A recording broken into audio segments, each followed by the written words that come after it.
کسی کے چہرے پہ پیشاب کر دینا، کسی کے پرائیویٹ پارٹس کاٹ دینا، تو کسی کو بجلی سے ٹارچر کرنا، تو کسی مرے ہوئے کو گولیاں مار کے یہ کہنا اور اس کی لاش پہ تھوکنا اور اسے یہ کہنا کہ تمہارا انجام یہی ہوگا کہ تم نے اسرائیل کے ساتھ جنگ لڑی ہے۔ کسی کے چہرے پہ پیشاب کر دینا، کسی کے پرائیویٹ پارٹس کاٹ دینا، تو کسی کو بجلی سے ٹارچر کرنا، تو کسی مرے ہوئے کو گولیاں مار کے یہ کہنا اور اس کی لاش پہ تھوکنا اور اسے یہ کہنا کہ تمہارا انجام یہی ہوگا کہ تم نے اسرائیل کے ساتھ جنگ لڑی ہے۔ جب جنگ ختم ہو جاتی ہے تو کیا واقعی سب کچھ ختم ہو جاتا ہے یا کچھ جنگیں انسان کے اندر اسی لمحے شروع ہو جاتی ہیں؟ یہ کہانی ہے IDF کے سولجرز کی، جن کو ان کے لوگوں نے، ان کے آس پاس کے رشتہ داروں نے ہیرو کہا، لیکن وہ خود کو اپنے اندر ہی اندر شیطان، حیوان اور مونسٹر سمجھتے ہیں۔ جنگ، یہ لفظ سنتے ہی ہمارے ذہن میں کیا آتا ہے؟ کبھی ٹینک آتا ہے، کبھی دھماکہ، کبھی گولیاں، تشدد، کبھی لاشیں، اور کبھی کبھی ہمارے اندر بہادری کا ایلیمنٹ آتا ہے۔ لیکن ایک حقیقت ایسی بھی ہے جس کے بارے میں ہم بات نہیں کرتے، یا ہم اس کے بارے میں سمجھنا نہیں چاہتے، یا آج تک سمجھ نہیں پائے۔ یہ وہ حقیقت ہے کہ جنگ صرف جسموں کی نہیں ہوتی، بلکہ کچھ جنگیں روحوں کی بھی ہوتی ہے، کیونکہ ہر جنگ آپ کے اندر ایک احساس چھوڑ جاتی ہے جو اچھا یا برا ہو سکتا ہے۔ یہ کہانی ہے ان اسرائیلی فوجیوں کی جو غزہ کی جنگ کے دوران لڑ تو رہے تھے، لیکن جب وہ اپنے گھروں کو واپس آئے تو ان کو یہ لگنا شروع ہو گیا کہ انہوں نے انسانیت کو قتل کیا ہے۔ ان کو یہ لگنے لگا کہ ہم انسان نہیں، حیوان، درندے ہیں اور ہمیں جینے کا کوئی حق نہیں ہے۔ جو ایک ایسا عام آدمی، ایک ایسا انسان جو کہ سافٹ ویئر انجینئر، جو کہ ایک نارمل انسان زندگی نارمل طریقے سے گزرنا چاہ رہا تھا، لیکن 2023 میں دسمبر میں اس کی پوری زندگی بدل گئی جب اس نے فوج کو جوائن کیا۔ اس کا یہ کہنا تھا کہ مجھے ایسے لگ رہا تھا کہ میں جہنم میں، مجھے یہ محسوس نہیں ہو رہا تھا، لیکن ایک دن وہ آیا جب اس کو یہ کہا گیا کہ آج تم فائر کرو، آج تم بم چلاؤ، آج تم ڈرون چلاؤ، اور اس نے وہ نہیں کیا۔ اور اسی حملے میں اس نے ایک بوڑھے اور اس کے ساتھ نوجوانوں کو مار دیا۔ اس کو یہ بتایا گیا تھا کہ جب انویسٹیگیشن ہوئی اور پتہ چلا اگر یہ تو ایک عام آدمی سڑک سے گزر رہے تھے اور انہوں نے مار ڈالا۔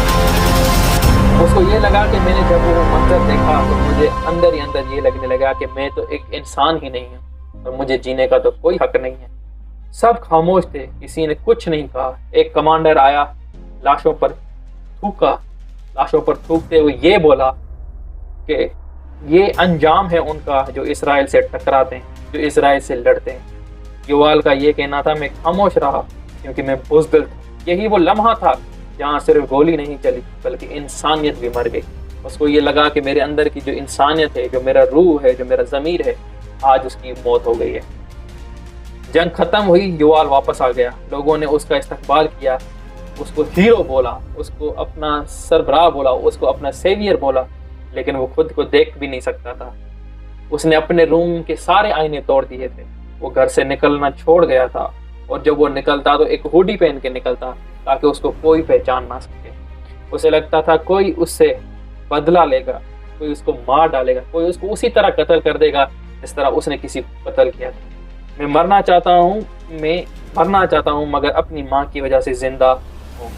وہ یہ چاہ رہا تھا کہ میں شاید اپنے آپ جان لینا چاہ رہا ہوں، اپنے آپ کو قتل کرنا چاہ رہا ہوں، لیکن صرف اس لیے نہیں کر پاتا کہ کہیں میں نے اپنی ماں سے وعدہ کیا تھا کہ میں اپنے آپ کو کبھی نہیں ماروں گا۔ چند دن بعد وہ ذہنی ہسپتال میں داخل ہو جاتا ہے۔ اس کے بعد ایک اور واقعہ آتا ہے جس کا ہے مایا، ایک تعلیمی یافتہ لڑکی، فلسفہ پڑھنے والی لڑکی، لیکن جنگ نے اسے بدل دیا۔ وہ کہتی ہے 2 زندگیاں تھی، ایک عام اور ایک جنگ کی۔ ایک دن 5 فلسطینی نظر آئے، نہ ہتھیار، نہ کوئی گن، نہ کوئی ایسی حرکت جسے یہ ثابت ہو کہ وہ ٹیررسٹ، لیکن مجھے حکم دیا گیا کہ اس پہ فائر کرو، اور میں نے فائر کر دیا۔ ٹینک نے سینکڑوں گولیاں برسائیں، 4 لوگ مر گئے، ایک زندہ بچ گیا، اسے قید کر لیا گیا۔ رات کو کچھ فوجی آئے اور اس قیدی پر انہوں نے پیشاب کرنا شروع کر دیا۔ امیجن کریں کہ آپ ایک زندہ انسان پہ، اس کے منہ پہ، اس کے چہرے پہ پیشاب کر دیں، صرف اس وجہ سے کہ وہ ایک فلسطینین تھا، یا اس کو یہ کہا گیا تھا کہ تم یہ مانو کہ تم حماس سے تعلق رکھتے ہو، کہ تمہاری حماس سے ایسوسیشن اور الیجینس ہے، اور اگر تم اس کو نہیں مانتے ہم تمہارے چہرے پہ پیشاب کر دیں گے۔ اور یہی ہوا۔ اور مایا کا یہ کہنا تھا کہ میں خود سے اتنی نفرت کرنے لگی کہ میں نے یہ سوچا کہ شاید مجھے اب زندہ رہنے کا کوئی حق نہیں ہے۔ ماہرین کہتے ہیں کہ یہ PTSD نہیں ہے، یہ کچھ اور ہے، یہ مورل انجری، اخلاقی چوٹ ہے۔ جب کوئی سولجر اپنی گلٹ میں، اپنی شرمندگی میں، اپنے آپ سے نفرت کے فیز سے گزرنے لگے تو اس کو مورل انجری کہا جاتا ہے۔ یہ تب ہوتے ہیں جب آپ کچھ ایسا کریں جو آپ کے ضمیر کے خلاف ہو، یا آپ ظلم دیکھیں اور اس پہ خاموش رہیں۔ اس کے اثرات انسان کی زندگی پہ بہت سارے ہوتے ہیں۔ اس کو گناہ کا احساس ہوتا ہے، شرمندگی کا احساس ہوتا ہے، خود سے نفرت کا احساس ہوتا ہے، انسانیت پر اس کو شک ہونے لگتا ہے، شرمندگی ہونے لگتی ہے۔ یہ زخم جسم پر نہیں بلکہ روح پر ہوتا ہے۔ حیران کن بات یہ ہے کہ اس مسئلے کو مکمل طور پر تسلیم ہی نہیں کیا جاتا۔ کیوں؟ کیونکہ اگر مان لیا جائے کہ ایک فوجی کا دل بھی اس کی شرمندگی کی وجہ بن سکتا ہے اور اس کو احساس کمتری دلا سکتا ہے، اس کو یہ شرمندگی احساس دلا سکتا ہے کہ اس نے ایک کرائم کیا ہے، تو شاید فوج کا مورال ڈاؤن ہو جائے گا اور بہادری پہ سوال اٹھنے شروع ہو جائیں گے کہ ایک فوجی بھی بزدل ہو سکتا ہے، کیونکہ انہیں ڈر ہو جاتا ہے کہ ان کی کمزوری شو ہو جائے گی، یا وہ ان کو غدار کہا جائے گا، یا تنہا چھوڑ دیا جائے گا۔ اس لیے وہ خاموش رہتے ہیں اور ظلم کرتے رہتے ہیں، اور اسی ظلم کے دوران ان کے اندر ان کا ضمیر توڑتا ہے، احساس دلاتا ہے کہ انہوں نے ہیومینٹی کے اگینسٹ کرائم کیا ہے، وار کرائمز۔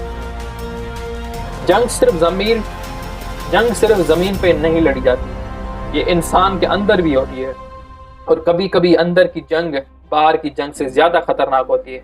آج سوال یہ نہیں ہے کہ کون جیتا، بلکہ یہ ہے کہ کیا انسانیت بچی، کیا انسانیت کا بھلا ہوا یا نہیں۔ ایسے ہی واقعات کو رپورٹ کرتے ہوئے اسی نیوز پیپر نے یہ رپورٹ کیا ہے کہ بہت سارے قیدی ایسے تھے جو یہ ماننا سے انکار کرتے تھے کہ ان کی حماس کے ساتھ الیجینس ہے، تو ان کے پرائیویٹ پارٹ پہ بجلی کے ساتھ ٹارچر کر دیا جاتا تھا، اور بہت سارے لوگ ایسے تھے کہ جن کے باڈی پارٹس کو جڑوں سے کاٹ دیا جاتا تھا، ان کو یہ کہا جاتا تھا کہ آپ کو جینے کا کوئی حق نہیں، کیونکہ آپ نے اسرائیل کے ساتھ جنگ میں حصہ لیا ہے۔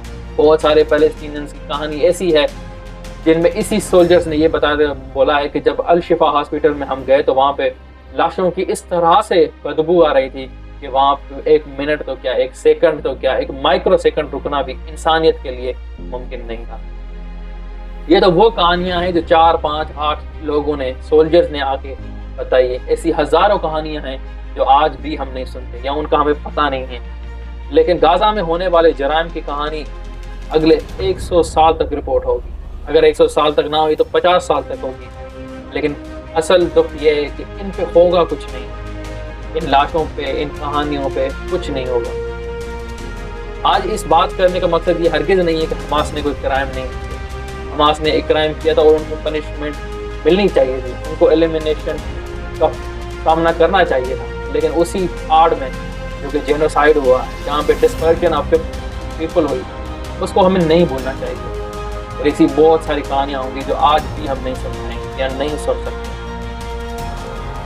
اور اسی اخبار نے ان لوگوں کو جو نام دیے ہیں، اس کو مایا نام دیا ہے، کسی کو یوال نام دیا ہے، تو کسی کو بی بی نام دیا ہے۔ ایسے ہی نام جو ہیں انانیمس نام ہزاروں میں ہوں گے۔ اسی اخبار نے رپورٹ کرتے ہوئے بتایا کہ ایک سولجر جو فرانس گیا، وہاں پہ پیرس میں اس کی بیوی تھی جو وہاں پہ PhD کر رہی تھی، وہاں پہ جب اس نے ایک پینٹنگ کو دیکھا، اس پینٹنگ کا جو لیسن تھا وہ یہ تھا کہ انسانیت۔ جب اس نے اس پینٹنگ کو دیکھا، اس پینٹنگ پہ اس کی نظر گئی تو وہ دھاڑے مار کے رونے لگا، اور وہ اپنے آپ کو اپنی شرمندگی کا سامنا نہیں کر پا رہا تھا، اور وہ اپنی بیگم کو نہیں بتا پا رہا تھا کہ وہ کس وجہ سے ٹوٹ گیا ہے، اور اس کے اندر جو ایک بریک ڈاؤن آ گیا ہے، اس کی وجہ کیا ہے وہ نہیں بتا پا رہا تھا۔ اس کی وجہ یہ تھی کہ وہ اگر بتا تو اس کو ایک خوف ہونا شروع ہو جاتا کہ شاید یہ میری بیوی مجھے چھوڑ نہ دے۔ اسی طرح ہزاروں رشتے، ہزاروں لوگ، ہزاروں مسافر، ہزاروں معصوم بچے، بوڑھے، عورتیں، پریگننٹ عورتیں جو کسی کی جان اپنے پیٹ میں لیے چل رہی تھی، جن کا کوئی قصور نہیں تھا، انہوں نے موت فیس کی، ان کو مارا گیا، ان پہ ڈرونز، گنز، بمباری، ہر طرح کا تشدد کر دیا۔ لیکن آج بھی ہم کہیں نہ کہیں کسی نہ کسی طرح سے اپنی زندگیوں میں مصروف ہوتے ہیں اور ایسی ہزاروں ٹریجڈیز پہ بات نہیں کر سکتے۔ شاید ہم بات کرنا چاہتے بھی ہیں لیکن کر نہیں پاتے۔ Thank you.